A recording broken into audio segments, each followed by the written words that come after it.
Hello and welcome to another chapter of Storytime in Tamriel, where we will read The Pig Children by Tyston Bane. No one, not the oldest dark elf of Mount Dagoth-Ur or the ancient sage of Solitude himself, can recall a time when the orc did not ravage our fair Tamriel. Whatever foul and pestilent daedra of oblivion conjured them up could scarcely have created a more constant threat to the well-being of the civilized races of Tamriel than the obnoxious orc.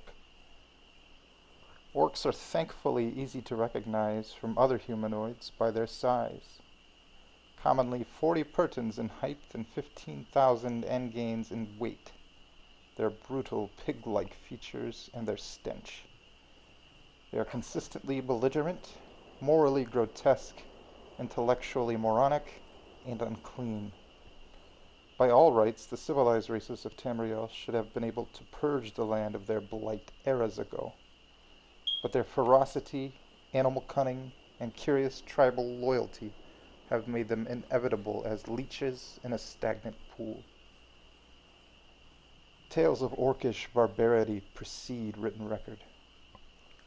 When Jastiaiga wrote of the order of Diagnas joining the armies of Daggerfall and Sentinel to hold at bay the wicked orcs in their foul Orsinium fastness, and burn aught in cleansing flame, in 1E 950, she assumed that any reader would be aware of the savagery of the orcs.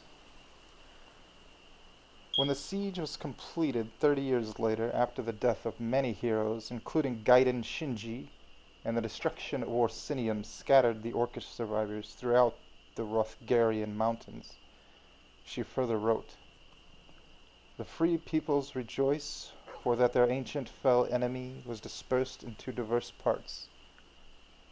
Obviously, the orcs had been terrorizing the region of the Iliac Bay at least since the early years of the First Era. And so concludes another episode of Storytime in Tamriel.